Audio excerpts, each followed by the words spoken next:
Hi, my name is Pam. Welcome to a series of 8 sessions which I hope will give you some information, hints and tips on some well-being issues.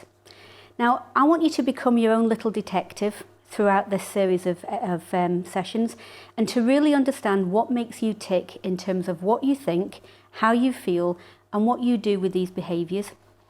So today's session is all about anxiety, and as a therapist I'm often asked, so what is anxiety?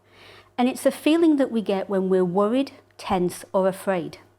And it's a bit like the body's early warning system, the brain's way of telling us that something bad is about to happen or we think is about to happen. And you can usually tell you're feeling anxious because we start to feel things physically in our bodies.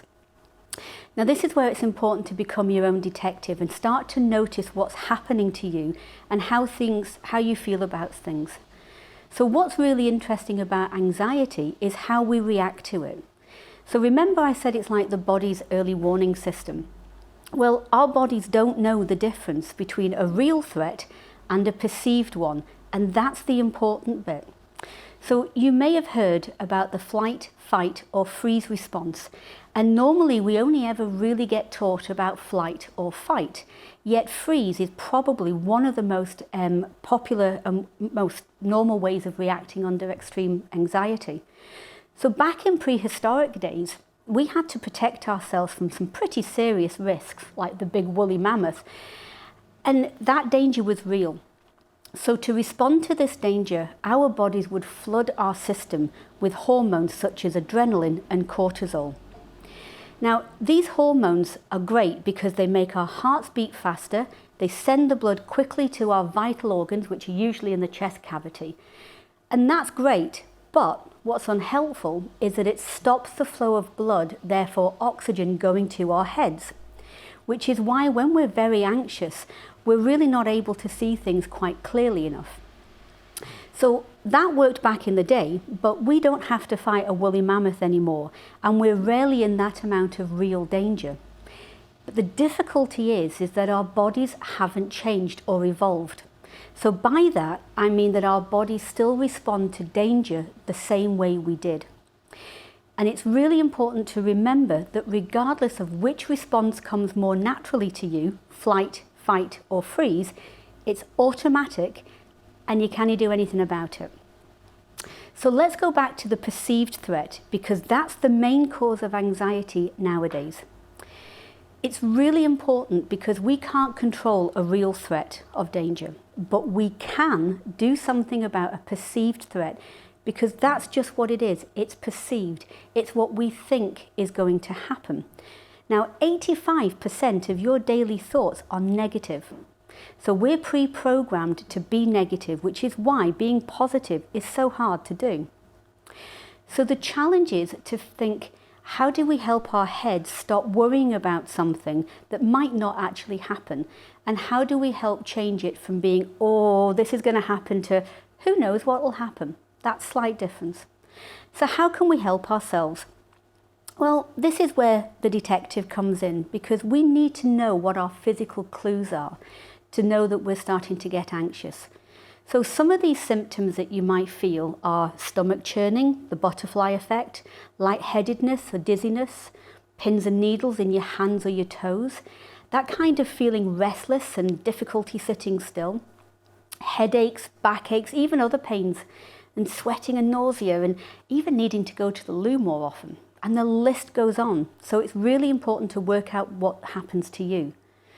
So when you, as your detective, that's your first job, figuring out how anxiety feels for you in your body. The second job is to start to notice where you are, who you're with, and what's going on. And importantly, what are you thinking? So you may find that your thoughts are negative. For example, I can't do that. I'm never going to be able to do this. And these negative thoughts have the power to talk yourself into a state of anxiety because you think that the danger is real. So why do we get anxious? Well, there's 4 main reasons. Anxiety usually comes from either a past or childhood experience or a trauma. So a difficult experience that's made us feel uncomfortable, but we're going to remember that. or a current situation, so for example, lockdown.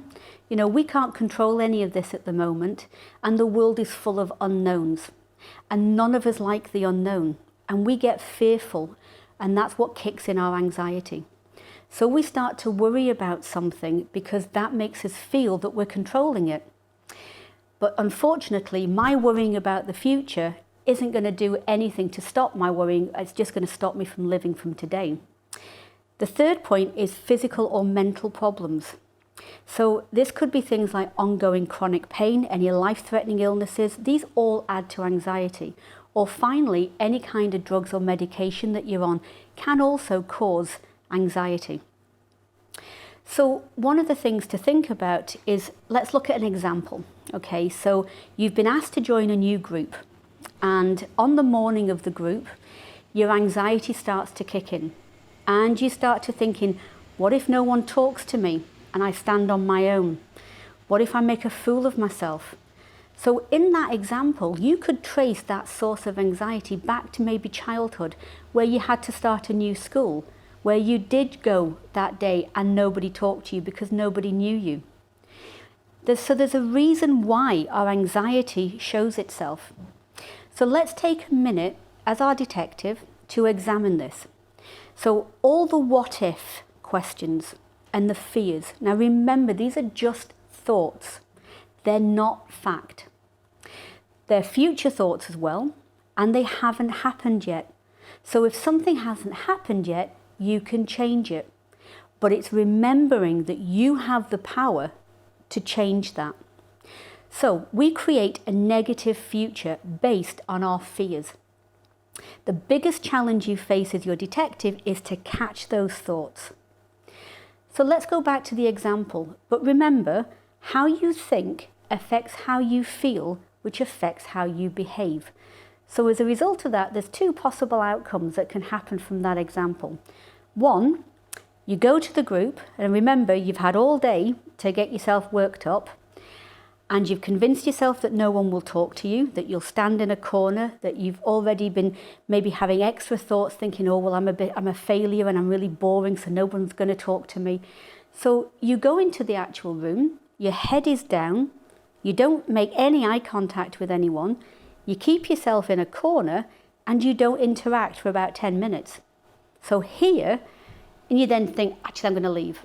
So in that bit, what's happened is your thoughts have made you feel so bad about yourself that's made you behave in a way that's guaranteed that no one's going to come and talk to you, and it just reinforces the fear. The second outcome is that the fear gets so much that you just don't go at all. And again, that situation and the fear of that situation gets heightened. So what can we do about anxiety? Well, remember the little detective. You need to start to notice what you feel when you start to get anxious. Okay, so what's the feeling? What are you thinking? Where are you? Who are you with? What are you doing? This helps to try and work out if there's any trigger situations, because once you know what they are, you can deal with them. So once you know what kind of situations stress you out and cause anxiety, we can look at it. And the best way to do this is to breathe. Now, I've worked with many people who say, breathing, seriously, is that it? But actually, yes, proper breathing is so much more. So if you remember, I said that when we're in danger, or we think we're in danger, our body's automatic response is to move all of the blood to your major chest, or your chest organs here, which means that there's not enough blood supply getting to your head and your brain because there's not enough oxygen. So breathing is absolutely vital, because the minute we start to breathe properly, we start to lower the anxiety levels and the stress hormones. They stop getting produced, and our bodies start to relax and starts to release the calming hormones. So when we breathe, you're breathing in on the count of 4, holding it for the count of 4, and releasing it on the count of 4. So let's have a go at this, okay?